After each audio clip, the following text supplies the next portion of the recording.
Contrast uncut, yeah, you know that's us. Where we only speak the real and the real rock with us. Where we motivate the people and politic on success. Oh no, we ain't DJ Khaled, but they swearing we the best. What's happening? It's Contrast. It's season 5. Yeah, what's happening? Episode 18. I want to give a big shout out to Uncle Snoop's Army and Bobby D Presents. I appreciate you, brothers. It's your host, Xylo. And today we have an incredibly dope special guest. She's from the Bay Area, you know, the Yay area, Sunnyvale, California to be exact. She's a UCLA graduate and has become a staple in the city of Los Angeles, but also the music industry.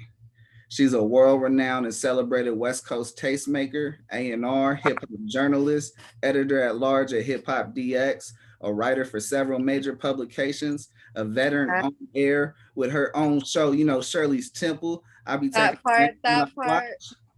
You feel me? She's an influence on everything West Coast. I'm talking music to amazing trees, you know, the medical kind. She knows her strains and flavors like a connoisseur, you hear me? I was honestly blessed to meet her at Capolo's listening party, and she agreed to come on the show, and she also threw that thing on the blog, and so I knew it was going to be real, and here we are today. And if you ain't know who I got on the show by now, it's all good. We get our episode to chop it up with the queen, you feel me? Shirley Ju, everybody, how you doing? Good, I appreciate the intro. That shit's fire. Hey. No, it's all love. You know, it's the influence and what you've done to the community and what we all get to appreciate on the influence. Facts. That part. Absolutely. Shirley, I got to tell you from the jump, time's the most finite thing we have on this earth. I got to tell you, I appreciate your time for fucking with me, fucking with the viewers and the listeners. Thank you. Thank you for having me. I know we had to reschedule. I'm glad we could get it in, you know? Absolutely. So spend the time, sure. What's a normal 24 hours for you?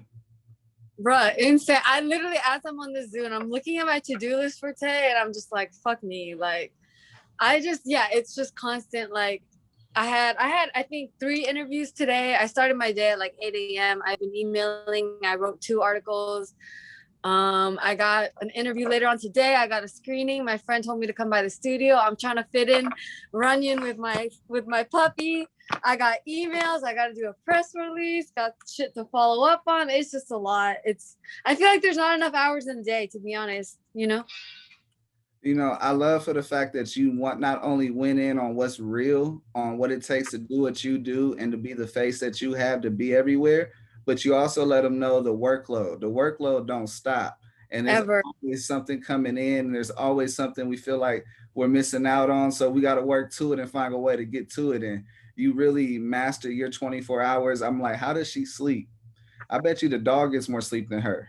Yo, Slim, you hear that? I don't know what Slim is looking on my desk, but facts.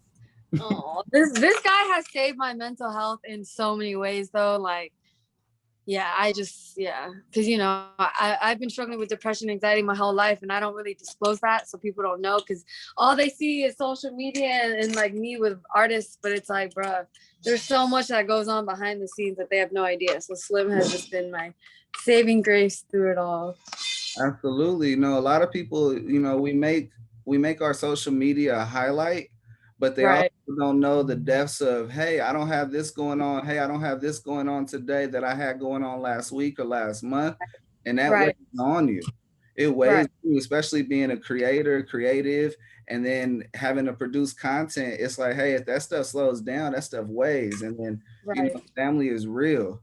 You know, what one person goes through in one household is nothing like another person in another household that you could never compare to. But the one thing you can do is push hope, push happiness, and push tomorrow's another day. That part, that's beautiful. I love your positive energy. I need that in my life at all times. Oh, all love. But no, I deal with the same thing. See, I'm on a minor scale. I do got Uncle Snoop's Army. I appreciate Snoop. I appreciate Bobby D. But, you know, I write for a few people and I do the interviews, and I'm just trying to build and you know, you're a big influence on the community. And I honestly share the same thing. I go through it. I tell my wife all the time about man, I don't have nothing going on today. It bothers me. I end up filling up my whole day with stuff and then can't get to it because I'd rather have that than have nothing at all. Right. That's beautiful. I feel you.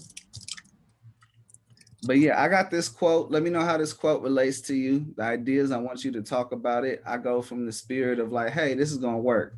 And, you know, I'm running like on a winning streak right now. So let me know if I'm wrong. Speak on it. If I'm right, let's speak on it. You ready? I'm ready. Cherish these nights. Cherish these people. Life is a movie, but there'll never be a sequel. Nicki Minaj, All Things Go. What am I doing? Sorry. It's a quote. You know, let me know how the quote relates to you. Oh, one more time. I got you. Cherish these nights, cherish these people. Life is a movie, but there'll never be a sequel. Nicki Minaj, All Things Go. Yo, that is a bar. What? That's fire. I honestly, it took me 30 years to get to this point, but every day is a blessing. Every day is just gratitude to be alive. We don't get another chance. We gotta live every moment like it's our last. That just reminded me. Yo, I'm about to cry. Thank you. I needed that for real. Yeah, no, shout out Nicki Minaj. She be dropping bars. No, for sure. I've been on that new fucking Beam Me Up Scotty. That shit is getting me through, for real. Getting me through. Drake said you got to drop some more music, and she was like, "Oh, the light went off." I do, yes. Right. That part. That's funny. So I gotta know, Shirley. Talking about the music game, did the game choose you, or did you choose the game? Both. Tell me. I just honestly, like, when I tell you I had no idea I would be here today. I just loved music. In high school, I made like mixes for all my friends, made copies and just handed them out. I fell into writing just as an opportunity came for an internship, and I just ran with it. I never knew I would be a journalist. I never knew I'd be interviewing artists. It just, you know, hard work, dedication, passion just led to this path for me personally. The marathon continues. Sure. The marathon never ends. Come on, facts. It don't stop. It won't stop. As long as you don't quit, the dream don't quit. It's a sleepless dream. Right. That part. What was your confirmation that being in this music game was what you're going to do with your life? Like, when did it come from the internship? When did it come from the reaction from the writings? When did it come from people's genuine charisma when they see you in person, and how that translate the chemistry into the writings and the interviews? Like, when was your confirmation that, hey, this is what I'm supposed to do? I don't need to go do what everybody else does. Honestly, I was a server for 9 years. I was working in rehabs. You know, I'm an alcoholic myself. So I was just trying to be a therapist. And then just the music thing, I started interviewing artists. I was writing for free for hella long. And then, you know, the opportunities just came. I started freelancing for everyone from Hot New Hip Hop to Complex to Nylon, you know, Weed Maps. Like, the opportunities just came after just a lot of hard work, I would say. And I had to learn. Everything was trial and error. You know, I got bashed. I got made fun of. I got ripped apart for my, like, you know, writing for my on-camera work. Like, this isn't for the weak at all, like, at all. Like, I really had to learn the hard way how to actually do this shit, be professional, and learn not to take things personal. That's probably the biggest thing, learning not to take things personal, because I'm a girl, so I get hurt, like, you know, I'm like, damn, you really feel like that? Like, that shit be hurting sometimes, but you just gotta fucking push through that shit. No, you're right. You have to have a resilience. You know, there's some scandalous comments that can come out, but that layered skin, you got onion layer skin that's layered up. You know, sometimes some tears come out, but at the end of the day, them layers continue to keep on coming through. Right, that part. At some point, you got comfortable though. And you know, that confidence, then greatness arrived thereafter. I mean, you took your passion to your purpose and exercised your gifts. I mean, you took that penship and, you know, started making some plays on that. And you really allowed yourself to pretty much say, hey, this isn't being done. I'm going to fill the void. I feel like you manifested that. I feel like... Man, I didn't believe until manifestation until I interviewed like people like B. Simone and people with just really good spiritual energy. Like I never, you know, I went to a Christian high school my whole life. I never really believed in God. I just was hoping there was a God that was looking out. So yeah, now I'm starting to realize how important that is, to just manifest what you want, go after it, and just do whatever it takes, and just be a good person along the way. I think that's the biggest takeaway, really. Just be a good person, you know, like, yeah.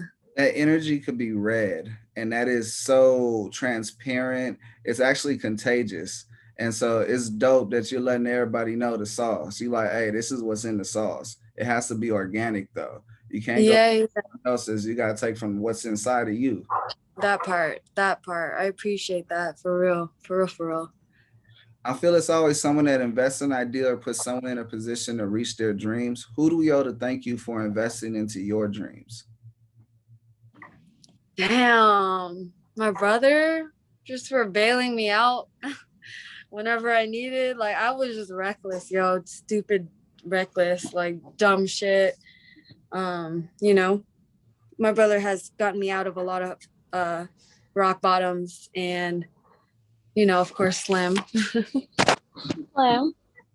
He has no idea, but he saved my mental health. So yeah, for sure. That's right. That's right. You know, what was basically your opening door from what you were doing to transforming that to make money? Like, were you able to get press releases that really started to pick up with what you were writing about? Or what was basically the stamp that made Shirley Ju who she is today from your writings? Damn, that's a good question. I mean, you know, I started contributing to Variety, which is a really, really well known, established platform that really got me the respect, some, you know, I would say.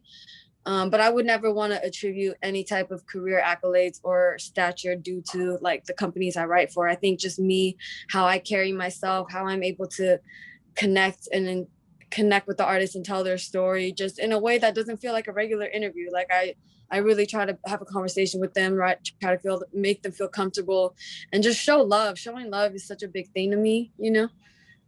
Facts. No, I've seen you numerous times, whether it's the Baby O Jeezy shoot or when you Right. with the polo. I've seen you where you come filming in, you always have gifts for everybody. You always Yeah, that about part. everybody. And that in a whole is a blessing, because as you're able to bless others, they receive it in that light. Oh yeah, I appreciate you for, yeah, I appreciate that. I try to give gifts as often as I can. So, you know, this game is a roller coaster. Can you let, you know, the viewers know, the listeners know what some of the highs and lows you face? Damn. Well, right now I feel like I'm going through a low because IG keeps reporting me and not letting me use the account. Honestly, I feel like someone's just hating and reporting me on Instagram, and it's like, I don't use Instagram for recreational purposes. I use Instagram for work purposes, to research, to tag brands, to share articles, to go live and interview artists. So it's just been a major buzzkill because I had 2 major interviews I had to do via Instagram Live, and it's just like someone's out there just reporting me randomly to hate on me. I feel like, you know, the highs are just getting the opportunity to interview artists that I have come up just, you know, really, really listening to, admiring. I got to interview Currency recently, that he's been on my list for like how long, and I got to smoke one with him. So just moments like that make it all worth it, to be honest. Like, it makes all the bullshit okay. Because otherwise, you know, I take things personally, so I'd be really sad over something super minor. So yeah, just the moments and being able to talk to people that you've loved forever and having them know you and respect you for what you do. So that's been crazy. Oh, yeah, that's amazing high. That's a natural high. The weed just For makes sure. it and taste better. Right. What's one thing people got messed up about West Coast hip hop? And I'm talking about, is it naive and, you know, the industry being naive, or is it negligence? Like, you know, I want to weigh in on this topic because, you know, some pop off and then we have some good energy on the West Coast, and then boom, we're back trying to trail like we something hot. Right. What was the question? Sorry. So, you know, what's one thing people got messed up about the West Coast hip hop? You know, is it industry being naive, or is it more of them being negligence? I think both.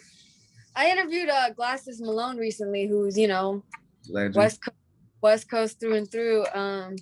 Yeah, I definitely think it's both. You know, it's so easy in this day of social media and like clout chasing and all that to just, you know, try to go viral on purpose. But it's like West Coast hip hop has such a like pure, you know, authenticity to it that it can't be replaced. So yeah, I'm definitely here to push that any way I can.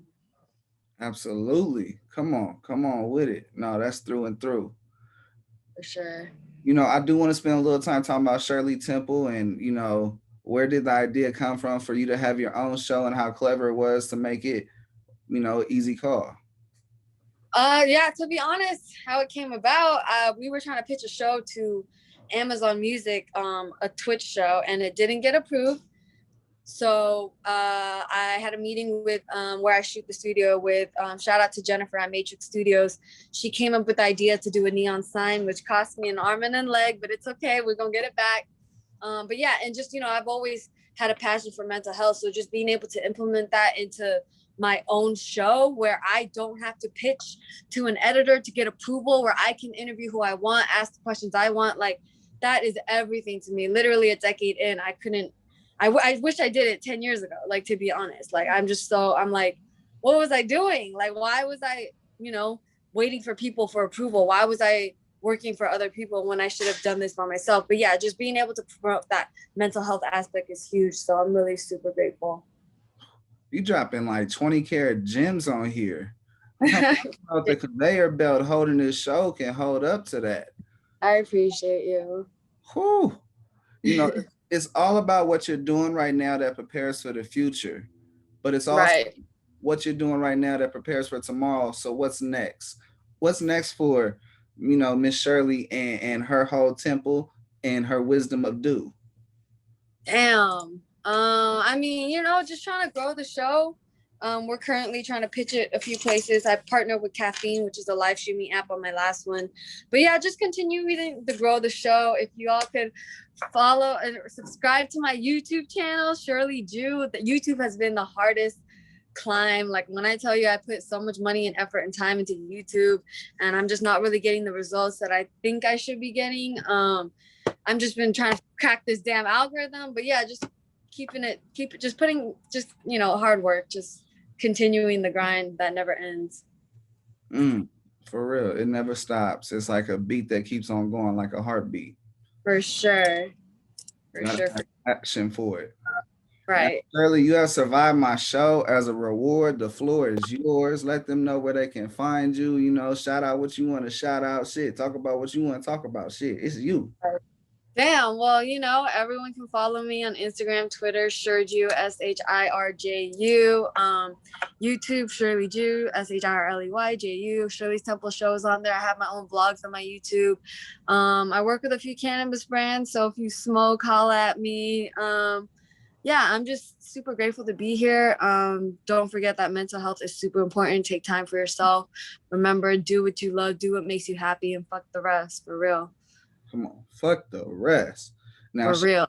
You know, the show is different. It's a little unique. They said I gotta have segments over there, and I was like, okay, but I'm not gonna do segments like them. And I'm like, how do I keep that same energy and close out? The viewers knows it's coming. I'm gonna hit you with it. You got any questions for me? Who has been your most exciting guest? Most exciting? That's a good question. Oh, that's a good question. You know what? I'm gonna have to give it G.I. Joe. Okay. He had us in a hotel. What is it called? In Beverly Hills, like next to the Beverly Hilton. It's what is it called? In a hotel. Yeah, we did the interview in this big old suite in a hotel in Beverly Hills. I seen Jason Lee coming to eat dinner in that thing. I saw DeMar DeRozan just in the time sitting in the lobby waiting for G.I. to come in there. And then Waldorf. It was the Waldorf Astoria. How was that? Oh, that was incredible. Shit. We was popping champagne. I ain't never really popped champagne in Beverly Hills on like the 20th floor. That shit. That's beautiful. So yeah, and then he gave some dope ass, interview, and we got to talk about how his grandmother was neighbors to Nipsey's grandmother and how they grew up together. Wow. That's beautiful. That's super beautiful. So yeah, no, that was dope. I love that. That note is Contrast Uncut. It's season 5, episode 18. I want to give a huge shout out to Uncle Snoop's Army and Bobby D Presents. I appreciate you, brothers, because I wouldn't be able to do incredibly dope shit like interview Shirley Ju and talk about her history. And I'm talking about she let them diamonds fly. She let them gems go. She said from LA to UCLA, there's so much game in between that from the soil to here, and you know, let it come clear. I appreciate you, Shirley, for coming on, rocking with me, rocking with the viewers, and just being a transparent jewel for the audience. Thank you. I appreciate you. Thank you for having me, for real. All up. To the next time. All right.